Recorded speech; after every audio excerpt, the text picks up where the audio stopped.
BJP ಯುವ ಮುಖಂಡ ಪ್ರವೀಣ್ ನೆಟ್ಟಾರ್ ಹತ್ಯೆಯನ್ನು ಖಂಡಿಸಿ ರಾಜ್ಯದೆಲ್ಲೆಡೆ ಪಕ್ಷದ ಕಾರ್ಯಕರ್ತರು ಸಾಮೂಹಿಕ ರಾಜೀನಾಮೆಗೆ ಮುಂದಾಗಿದ್ದಾರೆ. ಹಾಗೆಯೇ ಚಿಕ್ಕಮಗಳೂರು ಜಿಲ್ಲೆಯಲ್ಲೂ ಬಿಜೆಪಿ ಯುವ ಮೋರ್ಚಾ ಕಾರ್ಯಕರ್ತರು ಸರ್ಕಾರದ ವಿರುದ್ಧವೇ ಆಕ್ರೋಶ ಹೊರಹಾಕಿ ಸಾಮೂಹಿಕ ರಾಜೀನಾಮೆ ನೀಡಿದ್ದಾರೆ. ಹಿಂದುತ್ವದ ಆಧಾರದ ಮೇಲೆ ಅಧಿಕಾರಕ್ಕೆ ಬಂದ ಬಿಜೆಪಿಗೆ ಹಿಂದೂ ಕಾರ್ಯಕರ್ತರು ಹಾಗೂ ಪಕ್ಷದ ಕಾರ್ಯಕರ್ತರನ್ನು ಉಳಿಸಿಕೊಳ್ಳಲು ಆಗುತ್ತಿಲ್ಲ. ಇದು ದುರಂತ ಎಂದು ಚಿಕ್ಕಮಗಳೂರು ಜಿಲ್ಲಾ ಬಿಜೆಪಿ ಯುವ ಮೋರ್ಚಾ ಸರ್ಕಾರದ ವಿರುದ್ಧವೇ ಕಿಡಿಕಾರಿದ್ದಾರೆ.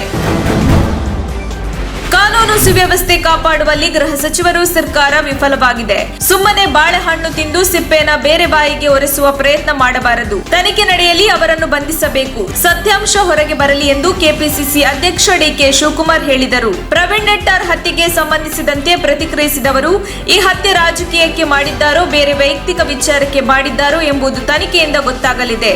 ಸತ್ಯಾಂಶ ಎಲ್ಲವೂ ಹೊರಗೆ ಬರಬೇಕು, ಜನರಿಗೆ ಗೊತ್ತಾಗಬೇಕು ಎಂದರು. ಕಳೆದ ರಾತ್ರಿ ದುಷ್ಕರ್ಮಿಗಳಿಂದ ಹತ್ಯೆಗೊಳಗಾಗಿದ್ದ ಪ್ರವೀಣ್ ಅವರ ಅಂತ್ಯಕ್ರಿಯೆಯನ್ನು ಅವರ ಸ್ವಗ್ರಾಮ ದಕ್ಷಿಣ ಕನ್ನಡ ಜಿಲ್ಲೆ ಸುಳ್ಯ ತಾಲೂಕಿನ ನೆಟ್ಟಾರುವಿನಲ್ಲಿ ನೆರವೇರಿಸಲಾಗಿದೆ.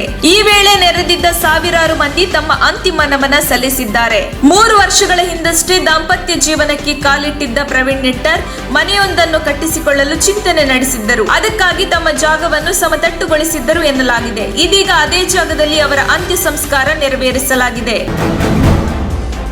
ದಕ್ಷಿಣ ಕನ್ನಡ ಜಿಲ್ಲಾ ಬಿಜೆಪಿ ಯುವ ಮೋರ್ಚಾ ಕಾರ್ಯಕಾರಿ ಸದಸ್ಯ ಪ್ರವೀಣ್ ನೆಟ್ಟಾರೆ ಕೊಲೆಯಿಂದ ತೀವ್ರ ಬೇಸರಕ್ಕೀಡಾಗಿರುವ ಬಿಜೆಪಿ ಕಾರ್ಯಕರ್ತರು ಬಿಜೆಪಿ ರಾಜ್ಯಾಧ್ಯಕ್ಷ ಸಚಿವರ ಕಾರು ತಡೆದು ಮುತ್ತಿಗೆ ಹಾಕಿ ಆಕ್ರೋಶ ವ್ಯಕ್ತಪಡಿಸಿರುವ ಬೆನ್ನಿಗೆ ರಾಜೀನಾಮೆಯ ಹಾದಿ ಹಿಡಿದಿದ್ದಾರೆ. ಈ ಹಿನ್ನೆಲೆಯಲ್ಲಿ ತುಮಕೂರು ಜಿಲ್ಲಾ ಬಿಜೆಪಿ ಸಾಮಾಜಿಕ ಜಾಲತಾಣ ಪ್ರಕೋಷ್ಠದ ಜಿಲ್ಲಾ ಸಹ ಸಂಚಾಲಕಿ ಶಕುಂತಲಾ ನಟರಾಜ್ ತಮ್ಮ ಸ್ಥಾನಕ್ಕೆ ರಾಜೀನಾಮೆ ನೀಡುವ ಮೂಲಕ ಪಕ್ಷದ ಹಾಗೂ ನಾಯಕರ ನಡೆ ವಿರುದ್ಧ ತೀವ್ರ ಅಸಮಾಧಾನ ವ್ಯಕ್ತಪಡಿಸಿದ್ದಾರೆ.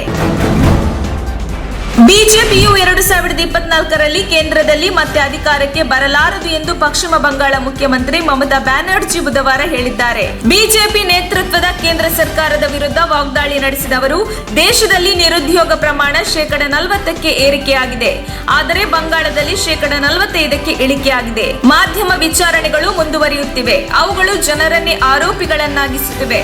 ಬಂಗಾಳದ ಬಗ್ಗೆ ತಪ್ಪು ಕಲ್ಪನೆ ಹರಡಲು ಬಯಸುತ್ತಿದೆ ಎಂದು ಹೇಳಿದ್ದಾರೆ. ಅಂಕೆಯೇ ಇಲ್ಲದ ಹಂತಕರ ಆಟಕ್ಕೆ ಇತಿಶ್ರೀ ಹಾಡಿ ಹೆಡೆಮುರಿ ಕಟ್ಟಬೇಕು ಎಂದು ಮಾಜಿ ಮುಖ್ಯಮಂತ್ರಿ ಎಚ್.ಡಿ. ಕುಮಾರಸ್ವಾಮಿ ಒತ್ತಾಯಿಸಿದ್ದಾರೆ. ಈ ಸಂಬಂಧ ಸರಣಿ ಟ್ವೀಟ್ ಮಾಡಿರುವ ಅವರು, ರಾಜ್ಯದಲ್ಲಿ ಯುವಕರ ಕೊಲೆಗಳ ಸರಣಿಯೇ ಮುಂದುವರೆದಿದ್ದು ಇನ್ನೊಂದು ಜೀವ ಹೋಗಿದೆ.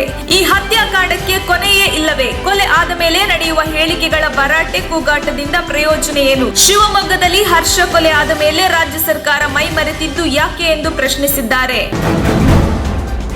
ಬಿಜೆಪಿ ಯುವ ಮುಖಂಡ ಪ್ರವೀಣ್ ನೆಟ್ಟಾರ್ ಅನ್ನು ದುಷ್ಕರ್ಮಿಗಳು ಬರ್ಬರವಾಗಿ ಹತ್ಯೆ ಖಂಡಿಸಿ ಮಾಜಿ ಸಿಎಂ ಸಿದ್ದರಾಮಯ್ಯ ಟ್ವೀಟ್ ಮಾಡಿದ್ದಾರೆ.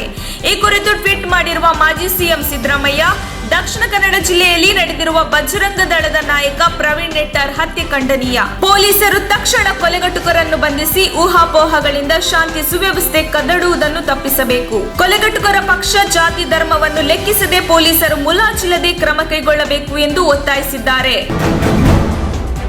ಪ್ರವೀಣ್ ನೆಟ್ಟಾರು ಹತ್ಯೆ ವಿಚಾರವಾಗಿ ಬಿಜೆಪಿ ಕಾರ್ಯಕರ್ತರು ತಮ್ಮ ನಾಯಕರ ವಿರುದ್ಧವೇ ತಿರುಗಿ ಬಿದ್ದಿದ್ದು, ನಳಿನ್ ಕುಮಾರ್ ಕಟೀಲ್ ಸೇರಿದಂತೆ ಸಚಿವರು, ಶಾಸಕರ ವಿರುದ್ಧ ತೀವ್ರ ಆಕ್ರೋಶ ವ್ಯಕ್ತಪಡಿಸಿದ್ದಾರೆ. ನಳಿನ್ ಕುಮಾರ್ ಕಟೀಲ್ ಅವರ ಕಾರಿಗೆ ಅಡ್ಡ ನಿಂತ ಕಾರ್ಯಕರ್ತರು ಘೋಷಣೆಗಳನ್ನು ಕೂಗುತ್ತಾ ಕಾರನ್ನು ಜಗ್ಗಾಡಿದ ಘಟನೆಯೂ ನಡೆದಿದ್ದು, ಪರಿಸ್ಥಿತಿ ವಿಕೋಪಕ್ಕೆ ಹೋಗುತ್ತಿರುವುದನ್ನು ಗಮನಿಸಿದ ಪೊಲೀಸರು ಲಾಠಿ ಚಾರ್ಜ್ ಮಾಡುವ ಮೂಲಕ ಗುಂಪು ಚದುರಿಸಿದ್ದಾರೆ.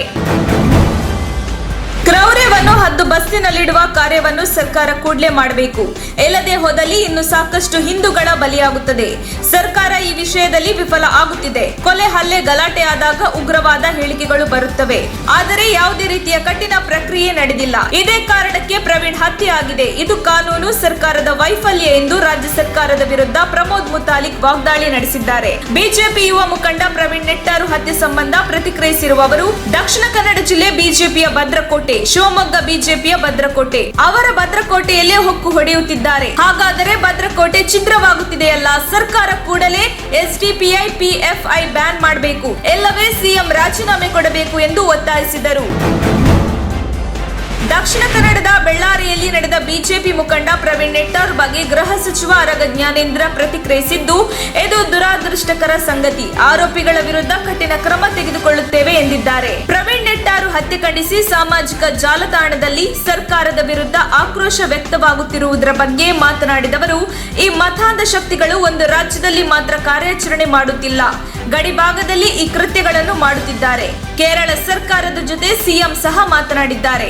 ಆರೋಪಿಗಳ ವಿರುದ್ಧ ಕಠಿಣ ಕ್ರಮ ತೆಗೆದುಕೊಳ್ಳುತ್ತೇವೆ ಎಂದಿದ್ದಾರೆ.